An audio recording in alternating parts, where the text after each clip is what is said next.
സ്യൂട്ടോണിയസ് എന്ന് പറഞ്ഞാൽ ഒരു റോമൻ ചരിത്രകാരനായിരുന്നു. തൻ്റെ ഏറ്റവും ഫേമസ് ആയിട്ടുള്ള വർക്കാണ് ഡി വിറ്റാ സിസേറം, അതായത് സീസർമാരുടെ ജീവിതങ്ങൾ. ആദ്യത്തെ 12 സീസർമാർ, അതായത് ജൂലിയസ് സീസർ മുതൽ ഡൊമീഷ്യൻ സീസർ വരെ, ഡൊമീഷ്യൻ ചക്രവർത്തി വരെയുള്ളവരുടെ ജീവിതങ്ങളെയാണ് താൻ വിവരിക്കുന്നത്. അപ്പോൾ ക്ലോഡിയസിൻ്റെ ജീവിതത്തെപ്പറ്റി എഴുതുമ്പോൾ, അതായത് ഏകദേശം AD 41 മുതൽ 54 വരെയുള്ള കാലയളവിലെ കാര്യങ്ങളാണ് താൻ എഴുതുന്നത്. അപ്പോൾ താൻ അതിനകത്ത് എക്സ്പ്ലെയിൻ ചെയ്യുന്നത് എന്തുകൊണ്ടാണ് യഹൂദരെ റോമിൽ നിന്ന് ചക്രവർത്തി പുറത്താക്കാനായിട്ടുള്ള കാരണം താൻ എഴുതുന്നുണ്ട്. ക്രിസ്തുവിനെ ചൊല്ലി യഹൂദരുടെ ഇടയ്ക്ക് എപ്പോഴും തർക്കങ്ങളും പ്രശ്നങ്ങളും ഉണ്ടാകുന്നുവെന്ന് കണ്ടിട്ടാണ് ചക്രവർത്തി യഹൂദരെ റോമിൽ നിന്ന് പുറത്താക്കിയത്.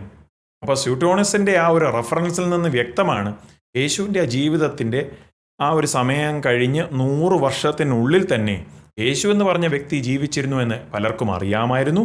യേശു വളരെ പോപ്പുലറായ, അപ്പോൾ തന്നെ കോൺട്രവേഴ്സ്യലായിട്ടുള്ള, വിവാദങ്ങൾ ഉണ്ടാക്കുന്ന ഒരു വ്യക്തിയായിരുന്നെന്നും ഈ യഹൂദ സമൂഹത്തിനുള്ളിൽ പല ഡിസ്റ്റർബൻസസും യേശുവിൻ്റെ ആ മൂവ്മെൻറ്റ് നിമിത്തം ഉണ്ടായി എന്നും അത് ക്ലോഡിയസ് ചക്രവർത്തിയുടെ ആ സമയത്ത് ഇതെല്ലാം നടന്നു എന്നുള്ളത് വ്യക്തമായി നമുക്ക് കാണാം. ഇത് തന്നെയാണ് ബൈബിളിൽ കാണുന്ന റെക്കോർഡും ഊന്നിപ്പറയുന്നത്. കാണുക, യേശു ശരിക്കും ജീവിച്ചിരുന്നോ, ബൈബിളിന് പുറത്തുള്ള ചരിത്ര തെളിവുകൾ എന്ന സന്ദേശം നമ്മുടെ ചാനലിൽ. അത് കാണുവാൻ താഴെ കാണുന്ന ആ പ്ലേ ബട്ടൺ ക്ലിക്ക് ചെയ്യുക.